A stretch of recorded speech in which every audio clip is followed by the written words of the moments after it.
அம்மாவும் பாட்டியும் வெளியில போயிருக்காங்க. மார்க்கெட்டுக்கு போயிட்டு வர ரொம்ப நேரம் ஆகும். நீங்க நாளைக்கு இங்கிலீஷ் டெஸ்ட்டுக்கு எடுத்து படிங்க. சுபே, நாளைக்கு இங்கிலீஷ் டெஸ்ட் ஆச்சே, நீ படிச்சிட்டியா? நான் அப்புறம் தான் படிப்பேன் சாயந்தரமா. சரி, அத்தை ஏன் இன்னும் வரல தெரியலையே.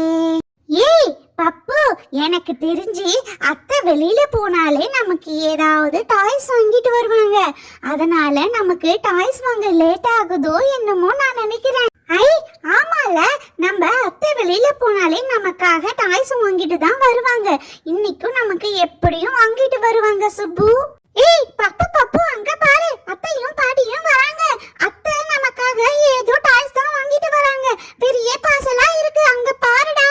ஏய் பப்பு சுப்பு, உங்க 2 பேருக்கும் நான் டாய்ஸ் வாங்கிட்டு வந்திருக்கேன். என்ன டாய்ஸ் தெரியுமா? வெஜிடபிள்ஸ், கிச்சன் கட்டர் எல்லாம் வாங்கிட்டு வந்திருக்கேன். இன்னைக்கு நீங்க ஜாலியா விளையாடலாம். சீதா, படிக்கிற பசங்களுக்கு ஏமா இது மாதிரிலாம் வாங்கி கொடுக்கற?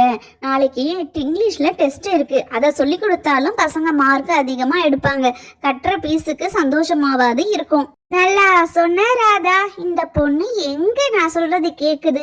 வாங்கிட்டு போனா உங்க அண்ணி திட்டுவாங்கன்னு சொன்னா கேட்க மாட்டேங்குதும்மா. நீனாவது சொல்லு, படிப்பை சொல்லி தர சொல்லு பசங்களுக்கு. அண்ணி, அம்மா, வாரத்துல ஒரு நாள் தான் பசங்களுக்கு லீவ் வருது. அன்னைக்கு ஒரு 1 ஹவராவது விளையாடட்டுமே அண்ணி. அப்பதான் அவங்களுக்கும் ரிலாக்ஸா இருக்கும். படிப்புனா அப்புறம் படிப்பே போர் அடிச்சிடும். கொஞ்ச நேரம் விளையாடட்டும். இது என்ன, நமக்கு டாய்ஸ் வாங்கி தரதே அத்தை மட்டும்தான் இந்த வீட்ல. அதையும் அம்மாவும் பாட்டியும் சேர்ந்து கெடுத்துருவாங்க போல. என்ன பண்றது? அத்தை, நீங்க வாங்கிட்டு வந்தீங்கல்ல டாய்ஸ் பார்சல், அத பிரிச்சு எங்களுக்கு என்னென்ன இருக்குன்னு ஒண்ணு ஒண்ணா காட்டுங்க. சரி சுப்பு, ஒண்ணு ஒண்ணா எடுத்து உங்களுக்கு நான் காட்டுறேன்.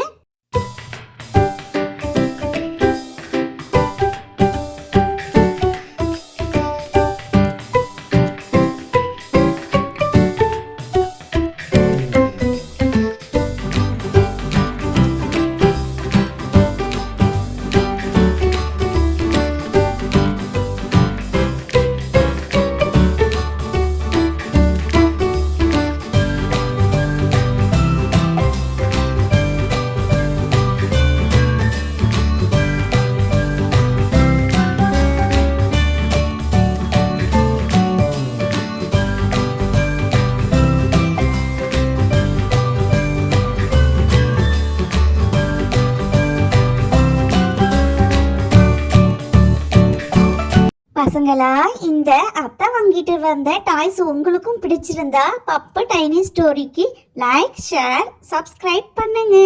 தேங்க்ஸ் ஃபார் வாட்சிங். நெக்ஸ்ட் வீடியோல சந்திக்கலாம்.